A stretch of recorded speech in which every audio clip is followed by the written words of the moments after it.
കൂടുന്നത് നമ്മളെപ്പോലെ തന്നെ നായകൾക്കും പൂച്ചകൾക്കും ബുദ്ധിമുട്ടുള്ള കാര്യമാണ്. ദിനം പ്രതി ചൂട് കൂടുന്ന ഈ സാഹചര്യങ്ങളിൽ നിങ്ങളുടെ പെറ്റ്സിനെ കംഫർട്ടബിൾ ആക്കി വെക്കാൻ നിങ്ങൾക്ക് ചെയ്യാവുന്ന കുറച്ച് കാര്യങ്ങളുണ്ട്.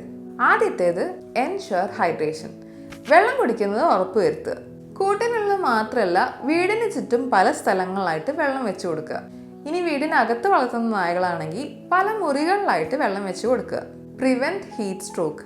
സൂര്യാഘാതം ഏൽക്കാതെ നോക്കുക. വേർപ്പ് ഗ്രന്ഥികൾ വളരെ കുറവായതുകൊണ്ട് തന്നെ നായ്ക്കളിൽ സൂര്യാഘാതം ഏൽക്കാനുള്ള സാധ്യത മനുഷ്യരെക്കാട്ടും കൂടുതലാണ്.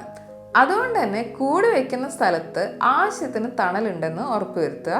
വെയിൽ ആറിയതിനു ശേഷം മാത്രം കളിക്കാനും നടത്തിക്കാനുമായിട്ട് നായകളെ ഇറക്കുക. പൂച്ചകൾ ഒരു പരിധി വരെ അവരെ സ്വാതന്ത്ര്യത്തിൽ നടക്കുന്നവരായതുകൊണ്ട് തന്നെ ഈ കാര്യം അവർ നോക്കിക്കോളും.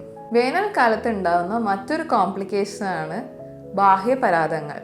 പലതരത്തിലുള്ള രോഗങ്ങളും ചെള്ള് കടിക്കുന്നതിലൂടെയും നായകൾക്കും പൂച്ചകൾക്കും വരാം. പലപ്പോഴും ചൂടിനേക്കാളും വില്ലനായേക്കാവുന്ന അസുഖങ്ങളാണ് ഇവയിൽ മിക്കതും.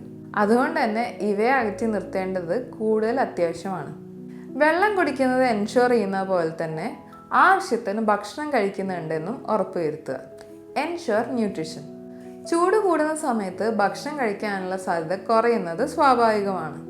അതുകൊണ്ട് ഭക്ഷണത്തിൻ്റെ അളവ് കുറച്ച് പല തവണകളായിട്ട് കൊടുക്കാൻ ശ്രദ്ധിക്കുക. ജലാംശം കൂടുതലുള്ള ഭക്ഷണം കൊടുക്കാനും ശ്രദ്ധിക്കുക. ഇനി ഗ്രൂം യുവർ പെറ്റ് റെസ്പോൺസിബിളി. വേനൽക്കാലത്ത് തണുപ്പും തണുപ്പ് കാലത്ത് ചൂടും നൽകാൻ കഴിയുന്ന രീതിയിലാണ് ഓരോ മൃഗങ്ങളുടെയും രോമം ഉള്ളത്. ചൂടല്ലേ എന്ന് കരുതി ഒരിക്കലും രോമം മുഴുവനായിട്ട് ഷേവ് ചെയ്ത് കളയാതിരിക്കുക. രോമമുള്ള ബ്രീഡുകളാണെങ്കിൽ പോലും ട്രിം ചെയ്ത് വെക്കുക എന്നല്ലാതെ കംപ്ലീറ്റ് ഷേവ് ചെയ്ത് കളയരുത്. ഞാൻ നേരത്തെ പറഞ്ഞ ബാഹ്യപരാധങ്ങളെ എല്ലാ ദിവസവും ചെക്ക് ചെയ്യേണ്ടതും ഒരു നല്ല പെറ്റ് പാരന്റ് എന്ന നിലയിൽ നിങ്ങളുടെ റെസ്പോൺസിബിലിറ്റിയാണ്. ഇങ്ങനെയുള്ള പെറ്റ് ടിപ്സും ആനിമൽ ഇൻട്രസ്റ്റിംഗ് ഫാക്ട്സും നിങ്ങൾക്ക് ഈ ചാനലിൽ കാണാവുന്നതാണ്. ഡീറ്റെയിൽഡ് ആയിട്ടുള്ള അസുഖങ്ങളെക്കുറിച്ചുള്ള വീഡിയോസും ഞങ്ങളുടെ യൂട്യൂബ് ചാനലിൽ കാണാവുന്നതാണ്. ചാനൽ സബ്സ്ക്രൈബ് ചെയ്യുന്നത് ദയവ് ചെയ്ത് പരിഗണിക്കുക.